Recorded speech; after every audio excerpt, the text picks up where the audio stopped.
We're live on Facebook and LinkedIn. Hello to everyone who is joining in. My name is Joe Russo, and you are watching and listening live to the South Florida Tech Podcast. This is a weekly show where we bring you some of the awesome, innovative people building our South Florida tech community. Each week, we'll introduce you to one of the Sunshine State's top tech leaders, learn more about who they are, what they do, and have some fun conversation along the way. This podcast is, of course, presented by the Palm Beach Tech Association, a nonprofit dedicated to building South Florida into a tech hub. I'm your host, Joe Russo, President and CEO of Palm Beach Tech, and want to start by giving a huge shout out to our sponsor for the podcast, Emerge Americas. Each year, global enterprises, disruptive technology, and elite startups are highlighted at Emerge's premier tech event, Connecting the Americas, right here in South Florida at the Miami Beach Convention Center. To date, they've hosted organizations from over 40 countries with over 250 speakers. I saw Steve Wozniak speak at this thing a few years ago, the Woz. So stay in touch with Emerge. Go check out their website. They're transforming our South Florida Tech Hub by connecting entrepreneurs, investors, business executives, and decision makers. There's always some really interesting content that they have coming out of there. So with that, I would love to introduce our next guest, Phillip Jackson, not the basketball coach, the e-commerce guy. He's been developing e-commerce solutions since 1998, creating some of the most unique online customer experiences for some of the world's most recognizable brands. His day job is as Chief Commerce Officer at Something Digital, an award-winning multidisciplinary interactive agency specializing in e-commerce, website design, digital marketing, user experience. They offer strategic solutions to businesses all over the world. Phillip is also very well known in the e-commerce world for his podcast. He is the co-founder of Future Commerce, which is a media company that is dedicated to the discovery and exchange of ideas that lead to future-altering outcomes for us and the world around us. He is also well known as the Magento guy. If you're familiar with the Magento platform, he's done a lot of podcasts and speaking around that. And on the side, he is also one of the most brilliant and talented musicians you probably ever have met. You will see on the background, if you're watching on Facebook, that he has a piano keyboard behind him. He's always got some good musical taste to share. But with that, thank you, Phillip, for joining us here on the podcast. Yeah, thanks, Joe. Thanks for having me. It's a pleasure to be on someone else's podcast for once, and I appreciate you guys having me. You and I actually met many years ago around a local meetup community, and I love, creating real life communities and being around people. But we're all sort of socially distanced still, like sort of the tail end of this now. Where the world kind of changed, and I'm excited to see how businesses have made this digital transition in this time, and how consumers are making the digital transition. And I'm really stoked to talk about some of that here today on someone else's show rather than in my own context. So thanks for having me on your new podcast. No, thank you so much for helping create the ideation of this too. I mean, if you've been listening to our podcasts at all or watched online, this was part of in response to COVID-19, right? Where we were like, oh, well, we got to start doing some things virtually. So the podcast was one of the first ideas I think we came to. And, Phillip is the most prolific podcaster I know, so it was pretty easy to say, hey, Phillip, can you help us out here? Can you give which us isn't saying a whole lot, but I appreciate the hat tip there. I think you guys are doing a great job. I've sat in on a couple of the coffee chats, and the transition to digital, especially in community building, is a thing that I think was sort of latent for a while. Some people were doing it really well. Others were struggling. And, there's this concept that I wrote about a few months ago, right at the beginning of the quarantine, or at the queue, as the kids are calling it. Wow, and, really? Yeah. In the before times, before the queue, nobody thought twice about going to the grocery store. Nobody thought twice about going to a meetup. Now everybody kind of has a little thought in the back of their minds of like, I wonder what that's going to be like. There's a little more intentionality. And I'm reminded of the Ernest Hemingway quote of how does someone go bankrupt? Well, gradually and then suddenly. And I think we all became remote gradually and then suddenly in the world. And we are all sort of having to deal with that. And I think there's a lot of really interesting network effects and knock on effects to emotional health and sort of all your defaults changing all at once, like being digital default, being camera on by default. And I think that those all have an impact in all our worlds, especially in like community building, like what Palm Beach Tech has been able to accomplish. And I think you guys have done an exceptional job in making that transition to digital in that in the last few months. I'm excited to see how it blossoms when you can layer on IRL on top of that as well. IRL for those not familiar with the young In real life. in Yeah. real life. I forget that I know a lot of your work is around understanding how to market e-commerce products to the next generation. So millennials, Gen X, and I forget all the time. It's like, wow, he's up to date in all the new hip kid lingo jazz that people are talking about. And it's funny. And I know you also have kids yourself, so I'm sure they bring some words home that you're like, what are you even talking about? Joe, my kids now listen to K-pop. This is a real Oh thing. boy. And so I have no choice but to be up on all the things that are happening in popular culture. But they're not quite old enough to be on TikTok yet, so I can at least I can count my lucky stars to some degree that we're not quite there, but it's coming. I Yeah. know that for sure. So tell us a little bit about what you do in your real life. So not the podcast life, but you're the Chief Commerce Officer at Something Digital. You've been there for a number of years now. Interesting name. I'm sure there's a good story behind it to share. But would love for you to just tell us a little bit about what you guys do there and what your journey has been like to Yeah. work your way up to that role.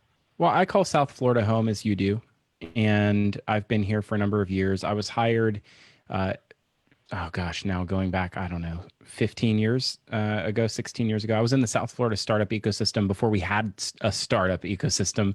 I was in a direct mail startup in Delray Beach in 2005 or six, where it was the first digital press in the United States.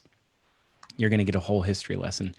And HP had partnered with an Israeli company called Indigo that made these fully digital presses. Before then, you had to make these like printing plates and drums that were pieces of physical equipment that were like created to make four-color process printing. And direct mail is a high volume business that that would benefit from something that was very dynamic.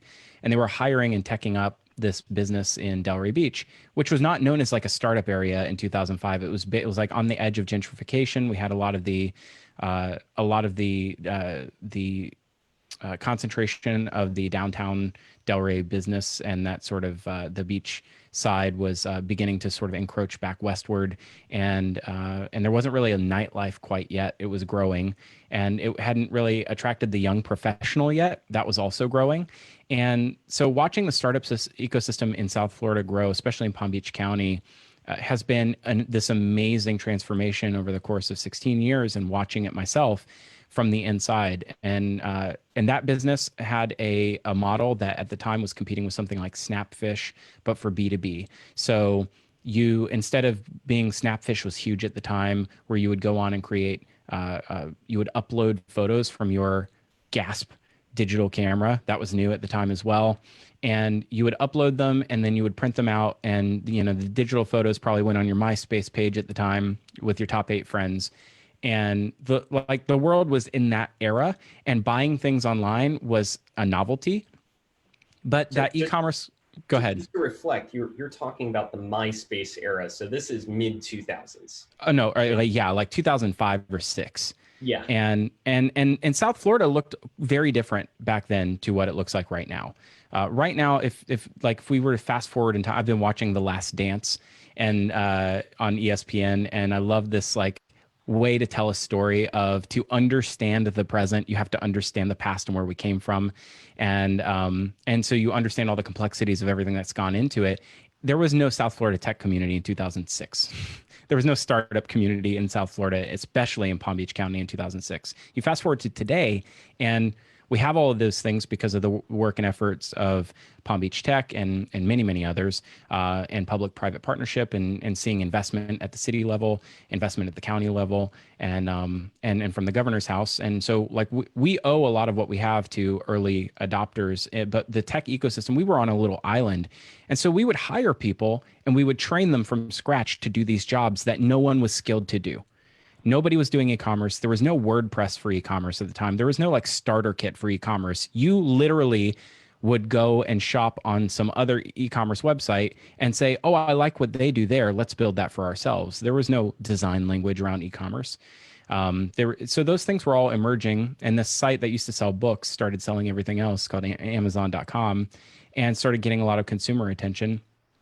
And so I went to go work for a consumer business because I thought e-commerce is going to go somewhere. And B2B e-commerce was a thing. And, car dealerships could buy printing to send direct mail spam to, all of their potential customers in blanket a region. And BJ's Wholesale was doing some really innovative stuff in direct mail at the time. Car dealers, we were heading into a recession. We didn't know it at the time. And back then, I mean, like, the world was so different. Most people didn't have a cell phone. We all carried around phone cards so we could use payphone. We could call it payphones to call people. It was crazy. What a time to be alive. And I said, I kind of thought to myself, what is the future of this technology? Where are people going to be in 10 years? And how do I position myself in this ecosystem to be at the apex of technology in this? Like, I'd rather be a big fish in a small pond. And so I went to work for a startup in Boca Raton. That was a vertical business, which is a thing we would say today.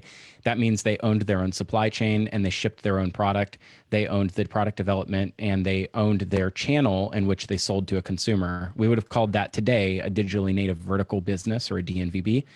And that was very rare in 2008 and 9. And that technology-centered business sold vitamins and supplements and did that through the internet. And we eventually adopted an e-commerce platform called Magento.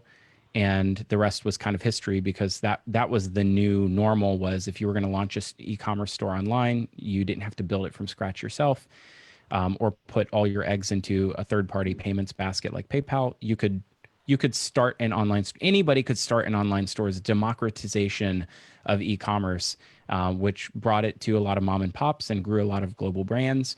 And that's kind of why I'm here today. I never left South Florida, because we would hire and train people right here in our backyard. And we grew the community in the e-commerce ecosystem in Palm Beach County by making it. And so you grow where you're planted. I eventually went to work for this company that you mentioned at the top here. It's called Something Digital. There is a story behind the name, by the way, which the founder said, "We've got to name this business something."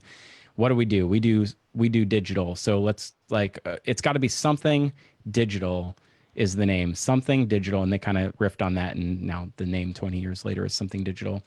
But I had hired a bunch of these agency types to build e-commerce solutions and do graphic design and build infrastructure and do a bunch of code work for us at that business at Native Remedies in Boca Raton, before they sold to Silver Star Brands. And I realized in hiring all those types of agency types and like the experts in our field, that I knew more about how to operate a business from the brand side than they understood, and that I could probably affect a lot of change in the world by being on the other side of the table.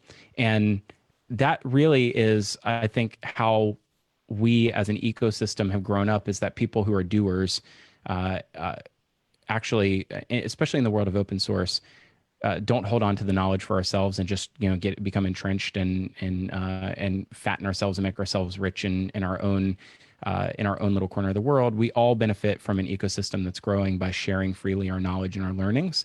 And that's why I started a podcast, and that's how I became a podcaster, is really just this idea, this desire to grow where I'm planted, to start with whatever I have, where I'm at, and to start right now. And if we don't have people that we can hire and retain in Palm Beach County, then we'll make them. I've bootstrapped from day one every part of my career in the businesses I've been in, and so now Something Digital, our eyes are in South Florida to grow here. With our headquarters in New York, there's a lot of demand to deliver in the Northeast, but 30% of our business comes out of Florida by virtue of the community that we've built together with Palm Beach Tech, and I think that ecosystem is growing, and I'm very keen on putting people and technology businesses, technology jobs here in Palm Beach County, and specifically in West Palm, because I think that there's a great opportunity here, and it looks younger now than it ever has, and we have more young professionals than we ever have, and it's a thriving market, especially for remote work. Yeah. So that's a long spiel for you, but No, that's no, kind of but the story. there's a lot of history there, right? I know that was a spiel for sure, but this South Florida's tech industry did not just one day just become apparent and boom. I mean, it's gone through cycles and it's gone through ups and downs, and we've hit a new era of modernity in it, where IBM Yeah, and Pratt & Whitney were once the cutting edge, and now that's right. there's a whole other thing. And I remember it was a few months ago. I forget. I think it was right before a hurricane. We come into the office, and somebody's like, "Oh, so and so is coming in today," and I'm like, "Okay, who is that?" "Oh, he's the COO of Shopify." And all of a sudden, all of our ears shot up, and I'm like, "That's not real. That's not going to happen." And sure enough, this guy rolls in, and you were like a kid in a candy store there for a second, which was really fun to just kind of watch you nerd out in conversation as well. But Yeah, Harley Finkelstein is who you're yeah, referencing, who is like very often on Squawk Box and with Jim Cramer talking about the growth of their business in e-commerce, and happens to show up in our office. I think of Palm Beach as like Narnia. Like there are doorways and cupboards from all over the world that wind up here, and people from all over in every walk of life cross paths here in South Florida in some way. I can't tell you how many direct to consumer businesses have leadership who have spent their entire lives, vacationing in Florida to see their grandparents. And where is it? It's in Boynton, it's in yeah. Boca. They're all right here at some point, and people cross into this. It's such a strategic ecosystem to be in. Um, That's what I was getting at, really, was it can be random sometimes, but people do show up here. One of the random ones too, who basically lives right down the street from where I grew up, is Alexis Ohanian, the founder of Reddit. yeah, uh, yeah, and you're like, wait, he lives here? And a lot of people don't realize these connections. Usually they're older, right? yeah. They're people kind of near retirement, but there's so much interconnection here. But it's not to harp on a lot of that. I really want to talk about you and podcasting for a minute. Uh, you came prepared. You have the podcast mic today. I forgot mine, but you've been doing this for years, and to my count here, you have 20,000 people listening to you on a monthly basis. How in the world did you get so many people to listen to you? I can, barely get 4 or 5 people to listen to me at a time. That's my wife asks the same question. And my oldest daughter keeps me in check.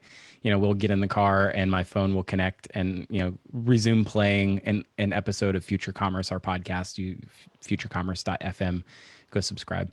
But it'll automatically just start playing. I'll get in the car and it'll auto connect. And my youngest daughter says, "Wow, Daddy, is that you on the radio?" And my oldest daughter says, "He's not on the radio. That's a podcast, and anybody can have a podcast." Which is very cynical and keeps me grounded. How do you do that? So I think that there's a bunch that we could unpack there. The first is that I think we often overlook that we don't.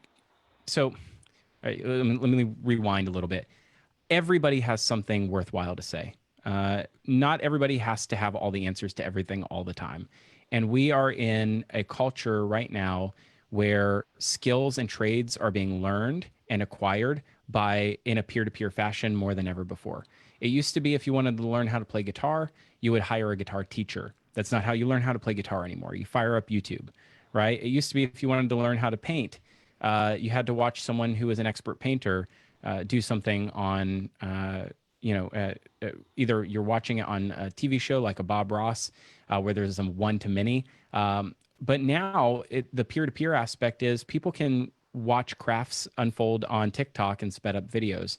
And this inspiration culture of people that are makers have platforms now to connect with audiences. So, and I think that a lot of folks, that normal folks like myself who have started content based businesses, have discounted the fact, or the barrier for them to enter the market, the barrier for them to actually get started is the question like, do I have anything valuable to say or to add?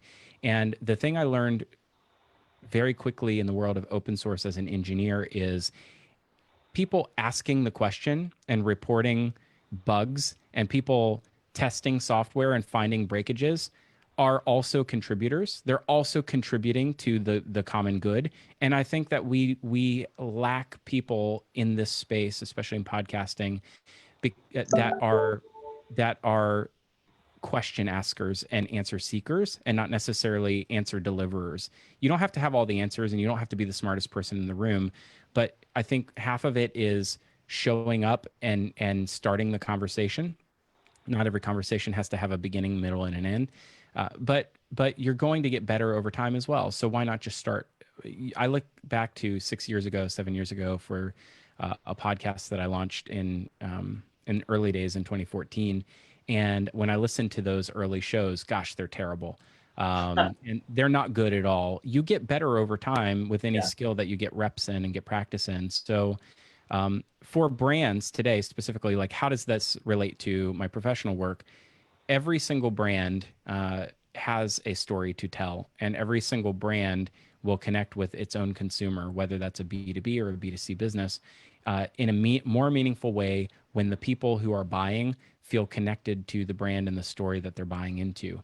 And that can happen in engineering and aeronautics. That can happen and it happens every day, right? Like people in engineering businesses buy from folks who can speak very specifically to the challenges that need to be solved in your engineering business with this particular product or service.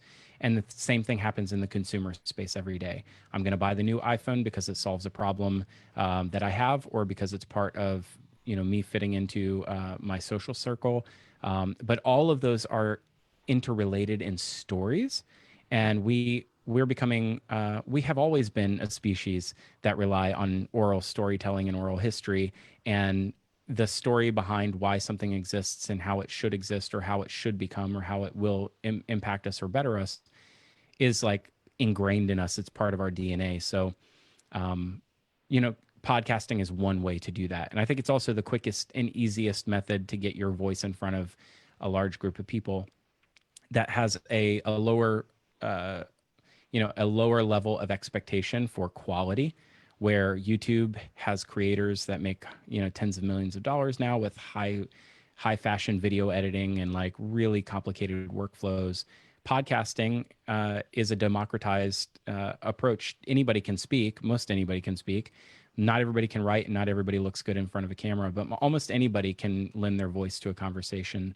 So I love podcasting in that way. And then it can feed all the other mediums too. I think brands should do more podcasting, to be honest with you, because it teaches you to, to learn to tell a story, and then you can feed all your other content with it. But yeah, go ahead. Sorry. Yeah, yeah. And did you ever see yourself becoming a podcaster? Was this a plan, or did you just fall into it? No, yeah, I mean, I wish I could say I had a plan. That's part of the thing is that, I live life in sort of a one day at a time and do the next right thing mentality. And overall, it's governed by a mission statement. Many years ago, I read a book called Essentialism by Greg McKeown. And the core of essentialism is when you say yes to something, you're saying no to something else, because you can only do so many things at one time, right? So people like me who want to help everybody. I want to help everybody. Yeah. I never say no, and I don't want to disappoint anyone either. And I care intensely what other people think about me. So I don't want to say no to them because I don't want them to think that I don't like them, or I don't want them to, not come and ask me some other time. So I'll overcommit myself, and I'll stretch myself thin. And I didn't realize until I read this book that saying yes to something is saying no to something else. Uh, I had to learn to say yes to a mission in my own life and not everybody else's mission. And so a core part of that book is developing a mission statement for yourself. And the mission statement I landed up on was inspired by a friend of mine from who's a guy named James Duvall, who's a local leader and has been very involved in Christ Fellowship for many years in Palm Beach Gardens. And we had breakfast one day in Gardens, and he had said, you know, I think we should all be trying to make our ceiling someone else's floor. And I realized at that moment, having already had a podcast and already doing public speaking, that I have an opportunity to try to help other people grow and to try to help other people learn from the things that I'm learning.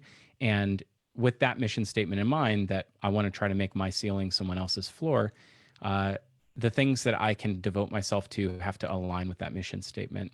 So, how does podcast? Did I see myself becoming a podcaster? Absolutely not. But it seemed like uh, it seemed like a natural avenue and one that I already had that I was invested in that would help me fulfill that mission and to help other people learn from the things that I spent a lot of time learning the hard way. Someone recently described me as like the e-commerce version, like in the e-commerce world, I'm the Roomba, and a Roomba vacuum, a robot vacuum, doesn't take the most efficient path and has no plan when it starts out. It just bounces around and hits all the walls along the way until it gets the job done. And I feel very much like that. And if I could help anyone else show up to their life and their business in a way that can avoid the Roomba approach to getting jobs done, then I'll have accomplished my mission. So tell us really quick then, future commerce, and just a short time, what's the elevator speech on it? It started as a podcast, but now it is what? Yeah. So started as a podcast to talk about uh, cutting edge and next generation commerce, which can mean a lot of things. Very technology centric. And at the time, things like Amazon's Just Walkout service that they had in their Amazon Go stores in Seattle, the concept that they had there was like a convenience store. You just walk in, you pick something up off the shelf, and then you walk out, and Amazon just figures out who to charge and what to charge. And those kind of technologies are super interesting, and they have all kinds of impacts on the world around us. And we started the show with the idea that Amazon's setting the tone for all other businesses. And so when we started the show, the idea was we would talk about that and technology. Over time, it's turned out that 2 day free shipping and and access to anything on the internet and having endless variety of things on the internet is an expectation that consumers adopted and leveled against every other business. If you don't provide 2 day free shipping and free returns right now in e-commerce, you're at a disadvantage because someone else in your industry will. And so, from buying pants online to candles to airplane parts, everybody has adopted Amazon's methodology of setting this consumer precedent because consumers like that and they want that. And if they're not going to get it from you, they'll get it from Amazon. And that presents this really interesting challenge to solve for in business is that it's no longer about technology, it's about consumer psychology. And so we over time, again, the Roomba analogy, like we over time in talking to people in our space learned that the hardest thing to solve for is not the technology or investment. It's to manage people's expectations and and to uh, to meet, and sometimes people's expectations are set by brands that are not yours. So the last 2 or 3 years, we've seen a lot of brands that are very missional and very idyllic in the way that they want to change the world through commerce. It started with like Tom's, who you buy a pair of shoes and they give a pair of shoes to someone who can't afford them. And that sort of slacktivism has grown up into every consumer brand has a give back model. Every one of them, from Dollar General to Costco to Chick-fil-A, everybody's giving back to local communities, and they're very loud about it, by the way. And so Future Commerce as a business, which started as a podcast, has found that we can help companies shape the future of their business by understanding what the expectations of consumers are. We do that with a lot of free to experience content. We have an essay that we write every week that is in this vein. But the future of commerce is not technology. The future of commerce is people. We take a very humanist approach to the way that we deliver this. Is like people are at the center, so we should treat people equitably, and we should treat people fairly. And so we see a lot of businesses like that are very promotional, and they build a lot of FOMO, fear of missing out. For those who don't know, they do a lot of like subversive marketing where they make you click on something that says no, I don't like discounts, in order to get rid of the discount pop up. Like there's a lot of subversive marketing that exists in the world, and we don't think that that's very charitable or equitable to people. And so those are things that we care a lot about, and we're helping inform brands of the right way to build their company and their business for the long term and not for the short term win. And so we do that through consulting, we do that through content, we also do that through market research, and we help companies skate to where the proverbial puck is going to be. Right now, we're thinking a lot about things like Gen Z and how you build a business that in 10 years' time will appeal to this next generation of consumer who think very differently to millennials who brands have spent 10 years courting. So I don't know if that answers your question, but there's 10 people involved at Future Commerce. They're spread out. They're a remote first organization spread out throughout the country, with a small number of people that are working right here in South Florida that we've met through 1909 and Palm Beach Tech and others. And we're just starting the same way that I said we started in 2006. Like if we can't find people that can deliver those kind of consulting services or can think about those kinds of things in this way, then we'll just create them, because those people are few and far between. So we're almost out of time here for our podcast today. But I never know when to stop talking, Joe. I'm sorry.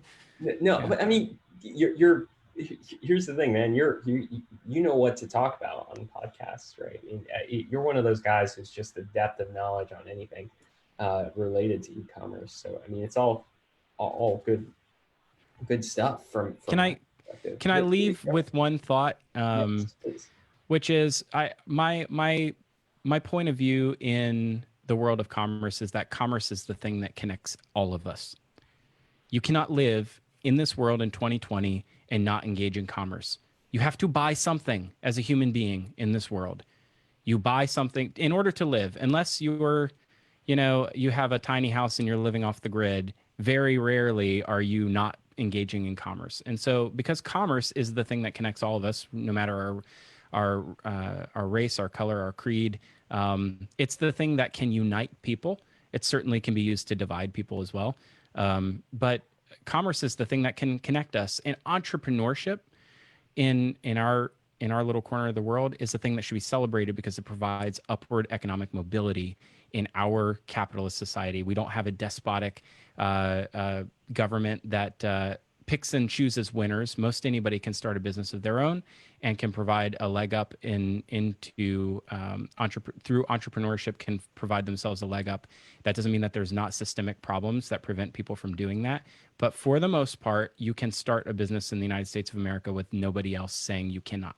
And I think that commerce-based entrepreneurship in that case is the great agent of change in the world. And that's why I think, especially right now, you can start a brand online and launch an e-commerce store more easily than ever before in our history of mankind. You can create a business for very little capital and very little risk and become an entrepreneur nearly overnight.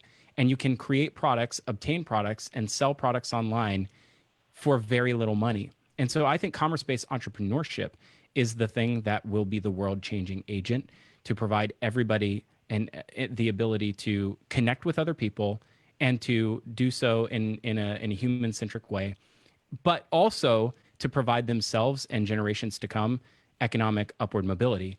And we should celebrate that. And that's really what Future Commerce is all about. And that's what we deliver from a vision statement at Future Commerce. In Something Digital's universe, as Chief Commerce Officer at Something Digital, we put our hands to the plow and do the work to help businesses grow.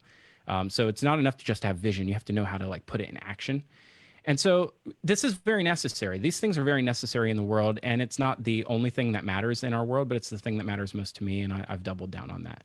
And I appreciate you giving me a platform to be able to talk about it today. Thank you. Give me one more thing, man. what is a call to action for our South Florida tech community that you can leave me with? Ooh. Whew, that could be a whole show in and of itself. The call to action for me is there are, especially right now, we have so much opportunity right here in our backyard. We don't have to go fishing in other ponds. You have an incredibly talented workforce right here in our own backyard. We have an incredible community of businesses that aren't just consumer businesses, but also in manufacturing right here in South Florida. Every major industry, in fact, I believe over half of the Fortune 500 have subsidiaries in our three counties. Palm Beach, Dade, and Broward represent almost half of the Fortune 500 have businesses that have some impact on our local economy. And that's really, really important. I think if you're building a startup today, I would build it in Florida, especially if it's an if it's an information sciences business, if confidentiality matters to you, if trade secrets matter to you, this is the place and the environment to build it. People aren't going to be building businesses in Silicon Valley anymore post COVID, and I think that the taxes are very attractive in Florida to build a business as well. Long story short, we have everything we need right here, everything, and we need to, in many ways, and we have a very diverse population too. So I would be making local efforts and local strides. I think a lot of hiring is done sort of reactively in our businesses, and I'm guilty of it as well. We wind up hiring Mr. Right Now over Mr. Right all the time, and Mrs. Right Now over Mrs. Right. But I think it's important that we have to make a commitment to invest in our local ecosystem. The most important thing for us all is that our economy down here has been very tourism centric and centric on outside forces coming in for decades and decades and decades. And we're at a tipping point where I think that we can become more self-sufficient, especially around information and digitally enabled businesses, to change that, to become more self-sufficient on our own, to not rely on outside investment. And I think that we have a lot of runway. Like a lot of people like you have built communities to do that. You don't have to do that alone. Everyone that here in our area in Palm Beach, especially with Palm Beach Tech, you have all the tools at your disposal, and I'd highly encourage you to use them. And if you want longer form ideas and thoughts, ping me or Joe, because I'd love to talk about them. Yeah, and for those who are listening or watching, at Phil Winkle, you can find him on Twitter, on Instagram, on all the social medias. He's actually a really intriguing guy to follow, because you don't know if you're going to be hearing about e-commerce, hearing about his newest single that he's dropping, if he's a musician. I'm serious. So you go online sometimes, you'll see him dropping hints that he's working on something. And on top of that, he's an avid runner. He's a fitness nut who has biked 50 minutes from his home to the office on a very, very busy Florida road, which is not meant for biking. So he has taken his life into his own hands for physical fitness. Thank you, Phil, so much for joining today and for always just being a guiding light for me in so many ways. You're a good egg, and it's really awesome to know you. For anyone who's looking to get more engaged in Palm Beach Tech, you can go to palmbeachtech.org. I want to give a shout out to our producing sponsor, Media Ops, the premier global platform for technical communities with brands such as StepOps.com, Security Boulevard, and Container Journal. They help produce our podcast for us. So huge thanks to Alan, Brian, and the team there. And again, Phil, thank you so much for joining today. Hope you have a good one, man. Appreciate it. Thanks, Joe. See you guys.